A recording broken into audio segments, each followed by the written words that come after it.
Hello गाय शरण ठाकूर आणि तुम्हाला सांगितल्याप्रमाणे आज जळगावचे जितके सेलिब्रिटी पीपल्स आहेत त्याच्यातला मी आज पहिला इंटरव्ह्यू करतोय. सो आज आपल्यासोबत डॉक्टर राधेश्याम चौधरी. आज त्यांचा इंटरव्ह्यू घेऊ आणि धन्यवाद त्यांच्यासाठी की त्यांनी आपल्याला हा चान्स दिला. तर चला मग आपण त्यांच्या पर्सनल आणि प्रोफेशनल दोघा लाईफबद्दल थोडं माहिती वगैरे घेऊया. चला यांच्याकडे वळूया आज आपण. नमस्कार. नमस्ते सर, धन्यवाद, तुम्ही आम्हाला खूप वेळ दिला. तर मी काही दिवसांपूर्वी फेसबुकवरती जस्ट टाइमपास म्हणून सर्च करत होतो. जास्त करून मला फेसबुक म्हटलं म्हणजे फ्रेंड्स वगैरे याच्यासाठी मी वापरतो. तर मी फेसबुक फर्स्ट करून पेज बघितला आणि त्याच्याही अगोदर मी जवळपास 1-1.5 महिना अगोदर दिव्य मराठी न्यूजपेपरमध्ये एक लेख वाचला होता की जळगाव फर्स्ट चे जे लायकर्स आहेत ते 6 ते 7 महिन्यामध्ये लवकरात जास्तीत जास्त वाढलेले आहे. जवळजवळ 1 लाखापेक्षा जास्त आहेत ते. सो मी मोटिवेट झालो, कारण की यार एखादा व्यक्ती आपल्यासाठी काही करतोय तर आपणही त्यांच्यासाठी म्हणजे एक प्रकारे त्यांचा संदेश इतरांपर्यंत पोहोचला हवा. त्यासाठी मी इथे इंटरव्ह्यू कंडक्ट केलेला आहे. त्यांच्या ऑफिसमध्ये आज आहे आपण. तर मी खूप एक्सायटेड आहे सर, आणि मला नेमकं तुमच्या पर्सनल आणि प्रोफेशनल लाईफबद्दल जाणून घ्यायचं आहे. सर, तुम्ही जळगाव फर्स्ट एक पेज का सुरू केलं? मीन्स मोटिव्ह काय होता तुमचा याच्यामागे? अलीकडे गेल्या 4-5 वर्षामध्ये अत्यंत निराशाजनक वातावरण जळगाव शहरामध्ये आहे. एकीकडे महानगरपालिकेवर कोट्यावधी रुपये कर्ज आहे. सामान्य माणूस कर देतो आहे, पण कराच्या बदल्यामध्ये अगदी मूलभूत सुविधा, रस्त्याची साफसफाई असेल, रस्ते असतील, गटारी असतील, दिवाबत्ती असेल, या देखील त्याला मिळू शकत नाही आहे. तर या पार्श्वभूमीवर एक निराशाजनक वातावरण झटकण्याच्या दृष्टीने आपण देखील काहीतरी खारीचा वाटा उचलावा असं मला वाटलं. आणि त्यामुळे एक सोशल मीडिया आज ज्या पद्धतीने तरुणांमध्ये ज्या पद्धतीने सोशल मीडियाचं स्थान अत्यंत अविभाज्य बनलेलं आहे, आणि सोशल मीडिया या शब्दामध्येच मीडियामध्ये समाजाचा इन्व्हॉल्वमेंट असा संदेश जातो. त्याच्यामुळे शहरातील निराशाजनक वातावरण बदलण्यासाठी शहरामधील एक हाराकिरी करणारी किंवा हार मानून घेतलेली जी मानसिकता आहे ती बदलण्यासाठी आपण काहीतरी प्रयत्न करावा. या दृष्टीने फेसबुकवर एक जळगाव फर्स्ट नावाचं पेज 10 मार्च 2016 रोजी सुरू केलं, आणि त्याच दिवशी त्या पेजवर सुरू करण्याविषयीचा जो आपला उद्देश होता, जे काही उद्दिष्ट होते आणि जी काही भावना होती ती मी जळगावकरांची शेअर केली. आणि प्रयत्न असा सेटिंगमध्ये केला की हे पेज फक्त जळगाव शहरातील लोकांना प्राथमिकतेने दिसावं, जेणेकरून जळगाव शहरातील तरुणांचं आणि जळगाव शहरातील तज्ज्ञांचं, जळगाव शहराविषयी आपुलकी बाळगणाऱ्या लोकांचं इन्व्हॉल्वमेंट आणि त्याच्यामध्ये सहभाग वाढावा, हा उद्देश. सर, मग तुम्ही आता पेज ते सुरू केलेलं आहे आणि जळगावकरांनी चांगला प्रतिसादही दिलेला आहे, पण आतापर्यंत तुम्ही जे काही नवीन उपक्रम राबवलेले आहेत त्याच्यामध्ये, तर त्याबद्दल आम्हाला थोडी काही माहिती कळू शकेल का? सर्वप्रथम या पेजच्या माध्यमातून जळगाव शहरातील विविध नागरिकांना शहराच्या समस्यांविषयी जागरूक करणं. नागरिकांना जागरूक करत असताना लोकशाहीचा अर्थच आहे लोकांनी लोकांसाठी लोकांमार्फत चालवलेलं राज्य. त्यामुळे नागरिकांना देखील उत्तरदायित्व बनवणं हे मला प्रथम कर्तव्य वाटतं. सगळं काही सरकारच्या भरोश्यावर ठेवणं हेही काही योग्य नाही. म्हणून समस्यांचा जो डोंगर आहे, ह्या डोंगराला जर आपल्याला हलवायचं असेल, पराभूत करायचं असेल, तर लोकांचा सहभाग आधी घ्यायचा, आणि लोकांचा सहभाग घेत लोकांना जनजागृती करत त्यानंतर लोकांच्या सहभाग आणि जनजागृतीमुळे स्थानिक आणि राज्याच्या लेवलवर असणाऱ्या राज्यकर्त्यांवर एक दबाव निर्माण करायचा, जेणेकरून राज्यकर्त्यांचं उत्तरदायित्व आणि स्थानिक नागरिकांची आणि तरुणांची जबाबदारी याच्या माध्यमातून शहरावर आलेल्या संकटांना दूर करण्याचा प्रयत्न करावा. म्हणून हे सोशल मीडियाच्या माध्यमानं ही चळवळ आम्ही सुरू केली. सर, ज्यावेळेस तुम्ही हे पेज तयार केलं त्यावेळेस नेमकं तुमच्या मनामध्ये काय विचार होता की आपण आज तर हे सुरू करू पण पुढे जाऊन आपल्याला कोणी प्रतिसाद देईल का नाही देईल, की आपल्याला कोणी विरोधही करू शकतं, किंवा तुम्हाला कोणी अगोदरच तयार केलं आणि त्याच्या अगोदरच तुम्हाला कोणी अपोज केलं होतं का, अरे जाऊ द्या, हे करू नका, याच्यात टाइम वेस्ट नका करा वगैरे? नाही, एक गोष्ट मला प्रकर्षाने सांगावीशी वाटते की जेव्हा तुम्हाला काहीतरी वाटतं की आता आपण एक उत्तरदायित्व स्वीकारून शहराच्या दृष्टीने काहीतरी केलं पाहिजे, या भावनेने तुम्ही मोटिवेट होतात एखादं काम करायला, त्यावेळी कोणत्याही चांगल्या कार्याला विरोध होतो, कोणत्याही चांगल्या कार्याला एक निराशाजनक टिप्पण्या मिळतात. त्या गोष्टींची तुम्हाला पर्वा करायची नसते. तुमचा हेतू जर शुद्ध असला तर परमेश्वर देखील आणि समाज देखील तुम्हाला साथ देतो. या गोष्टीची माझ्या मनामध्ये या गोष्टीबद्दल मला खात्री होती. आणि विशेष करून या देशाचं, या शहराचं, या राज्याचं जे काही एक निराशाजनक भवितव्य असेल ते बदलायचं सामर्थ्य तरुण वर्गामध्ये आहे. आणि म्हणून मी तरुण वर्गाला इन्व्हॉल्व करण्याच्या दृष्टीने तरुण वर्गाला केंद्रस्थानी ठेवून ही चळवळ सुरू केली. म्हणून मला अगदी खात्री होती की या चळवळीला नक्कीच पाठिंबा मिळेल, कारण आजच्या तरुणाईला त्यांच्या अंगी प्रचंड ऊर्जा आहे, फक्त गरज आहे त्यांच्या ऊर्जेला विधायक मार्गाने वापर करण्याची. आणि त्या तरुणाईला जर प्रचंड ऊर्जा असलेल्या तरुणाईला जर विधायक दिशा दाखवली तर फार मोठं काम आपल्याला उभं करता येईल, याबद्दल मला खात्री आहे. त्यामुळे अनेक लोकांनी शंका जरी उपस्थित केली तरी पाठिंबा देणारे लोक देखील खूप होते. चांगली भावना असणारे लोक, प्रोत्साहन देणारे असलेले लोक आणि स्वतःमध्ये असलेली एक कळवळ, या गोष्टींमुळे याकडे मी ओढला गेलो आणि त्या दृष्टीने काम सुरू केलं. त्यामुळे निराशाजनक काही अनुभव आत्तापर्यंत माझा नाही आहे. आणि सर आमचा तुम्हाला पूर्ण पाठिंबा आहे. धन्यवाद. लक्षात ठेवा, एक व्यक्ती आपल्यासाठी इतकं करतोय, आपलाही सपोर्ट करण्याचा एक कुठेतरी एक रिस्पॉन्सिबिलिटी असते. एक देशाचे नागरिक म्हणून किंवा या जळगावचे नागरिक म्हणून तरी आपण सपोर्ट करायला. सर एक प्रश्न होता, जळगाव फर्स्ट हे सुरू करण्याच्या अगोदर तुमचा काय उद्देश होता? या चळवळीच्या माध्यमातून एक लोक चळवळ ही निर्माण व्हावी आणि विधायक आणि सकारात्मक दिशेनं काम करणारं हे लोक संघटन व्हावं असं मला वाटतं.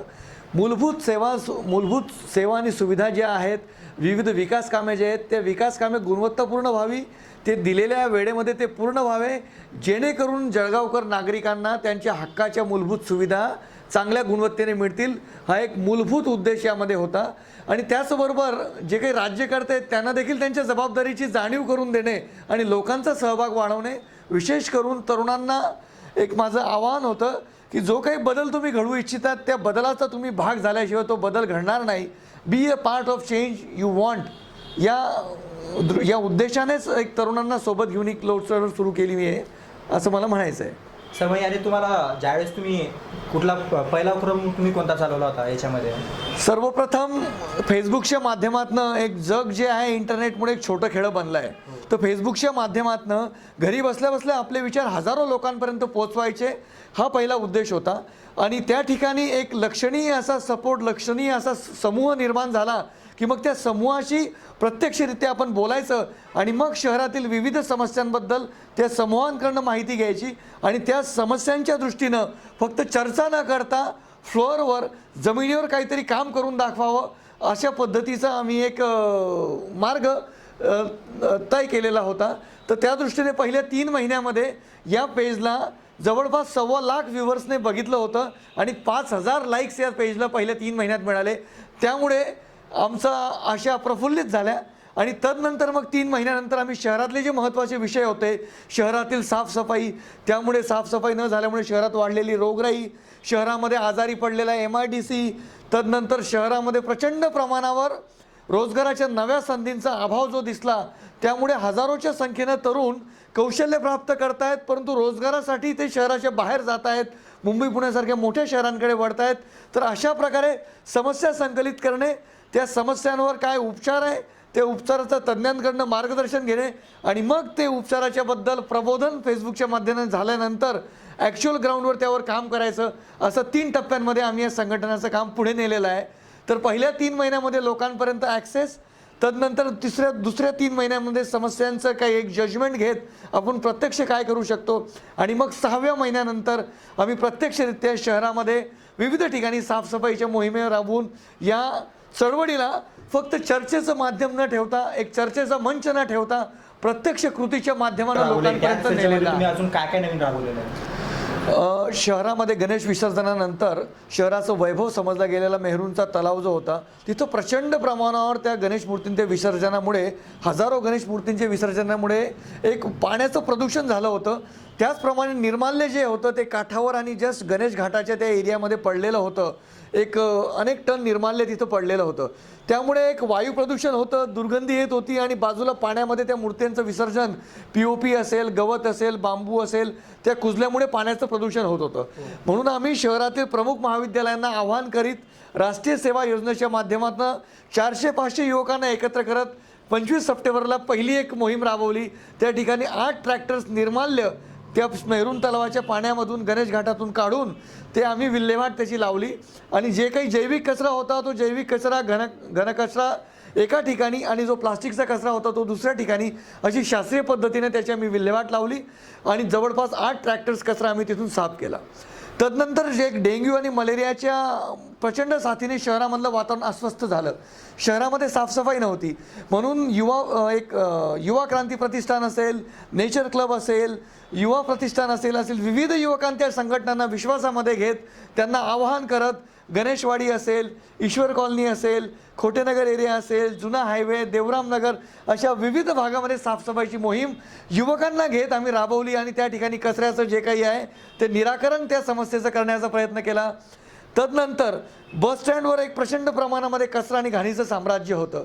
तर त्या बसस्टँडवर शहरातीलच नाही, जिल्ह्यातीलच नाही तर राज्यातील विविध भागातील लोक येतात आणि डासांच्या उत्पत्तीमुळे डेंग्यू मलेरियासारख्या रोगांचा प्रसार होता तो मोठ्या प्रमाणावर तिथून होतं.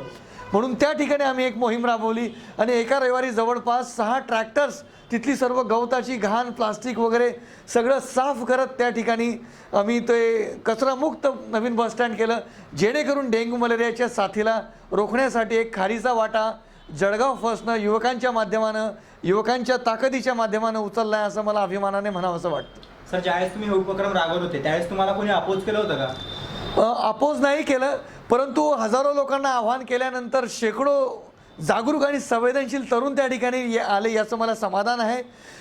शहरामध्ये काय आणि जगामध्ये काय अनेक बाबतीत समस्यांच्या बाबतीत एकमत असतं, समस्या आहे काही केलं पाहिजे असं वाटतं. काही लोक त्याच्यामध्ये भाग घेऊ शकत नाही, काही लोक आपल्या कौटुंबिक जबाबदारीमुळे भाग घेऊ शकत नाही आणि काही लोकांना फक्त चर्चा करायला आवडतं, प्रत्यक्षात भाग घ्यायला आवडत नाही. अशा विविध प्रवृत्ती समाजात असतात.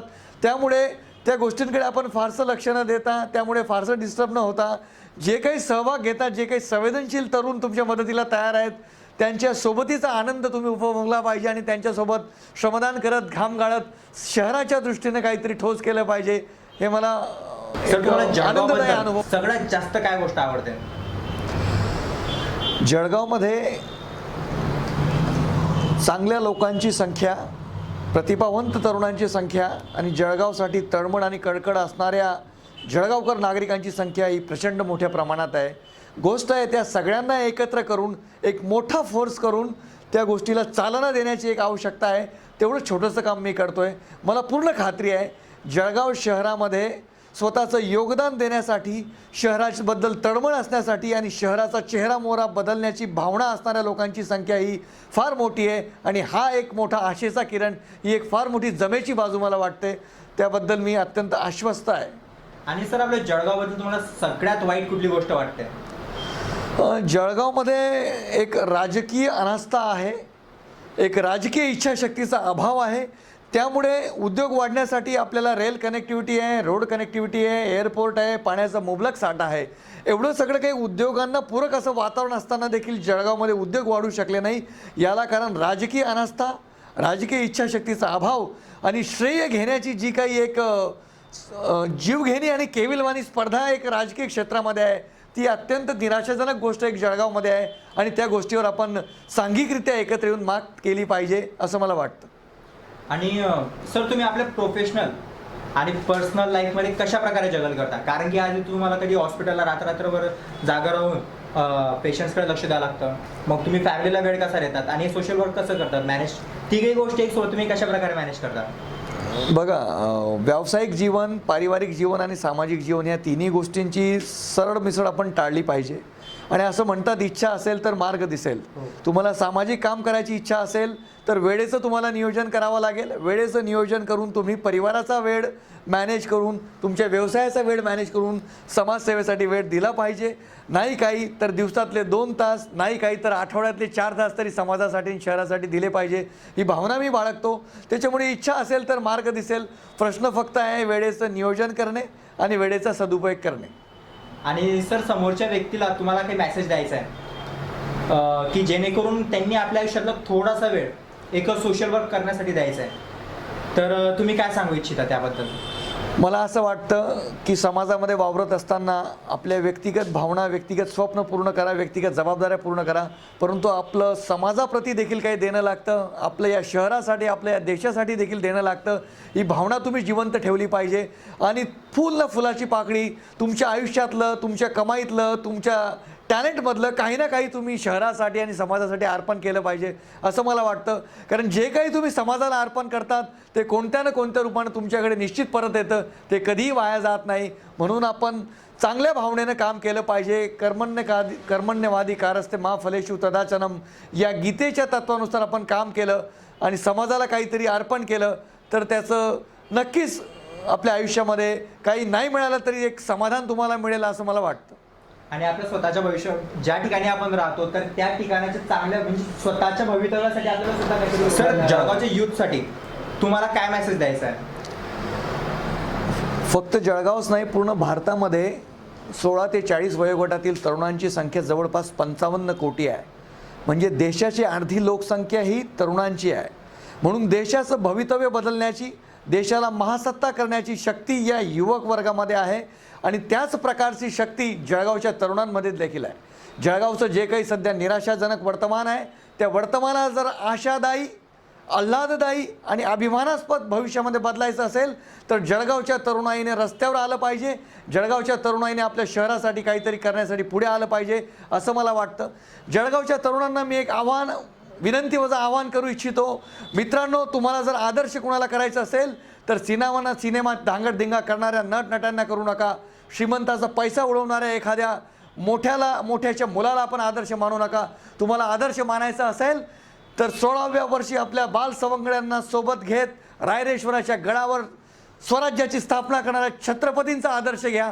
16व्या वर्षी ज्ञानेश्वरी लिहिणाऱ्या ज्ञानेश्वराचा आदर्श घ्या आणि स्वामी विवेकानंदांचा आदर्श घ्या की ज्यानं सांगितलं युवकांना की arise awake and stop not till the goal achieved. तुम्हाला आदर्श जर घ्यायचा असेल तर छत्रपती शिवाजींचा घ्या, ज्ञानेश्वरांचा घ्या, स्वामी विवेकानंदांचा घ्या किंवा डॉक्टर बाबासाहेब आंबेडकरांचा घ्या, ज्यांनी आर्थिकदृष्ट्या अत्यंत मागासला असताना प्रतिकूल परिस्थितीमध्ये आपल्या गुणवत्तेच्या जोरावर कोलंबियासारख्या जागतिक दर्जाच्या विद्यापीठामध्ये आपल्या बुद्धिमत्तेच्या जोरावर देशाचं नाव लौकिक केलं.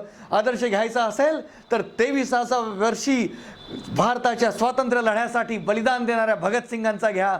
रस्त्यावर धांगडधिंगा करणाऱ्या सिनेमातील नट्यांचा घेऊ नका. हा संदेश माझ्या जळगावकर तरुणांना मी एक विनंतीचं आव्हान पुन्हा करू इच्छितो की सीमेवर लढणारा जवान आणि शेतामध्ये घाम गाळणारा किसान या 2 लोकांना तुम्ही विसरू नका. कारण सीमेवर लढणाऱ्या जवानामुळे तुमची आमची झोप जी आहे ती सुरक्षित झाली आहे आणि शेतामध्ये राबून घाम गाळणाऱ्या किसानामुळे तुमचं आमचं पोट भरतं.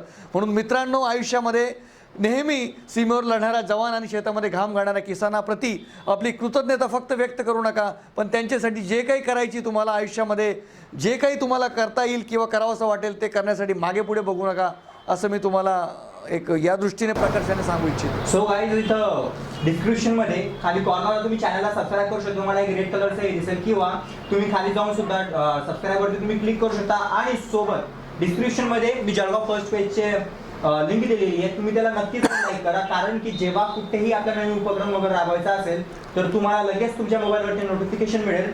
तर तुम्ही नक्की त्या डिस्क्रिप्शनवरती जाऊन तुम्ही साईनअप वगैरे करून घ्या. तुमचं फेसबुकचं खाता नसेल तर तुम्ही साईनअप करा आणि जळगाव पेजच्या पेजला तुम्ही नक्की लाईक करा. आणि माझा सुद्धा एक तोच हेतू होता म्हणून मी सरांपर्यंत इथपर्यंत आलेलो आहे आणि त्यांचा मी मनापासून आभारी आहे की धन्यवाद सर, तुम्ही तुमचा महत्त्वाचा वेळ आम्हाला दिला. आणि that's it. Thank you sir so much. धन्यवाद चेतन. ज्या पद्धतीने तुझ्यासारख्या तरुणांचा उत्साह आणि तुझ्यासारख्या तरुणांचा सहभाग ही चळवळ नक्की यशस्वी करेल म्हणून तुमच्या दोघांचे मी मनपूर्वक आभार मानतो.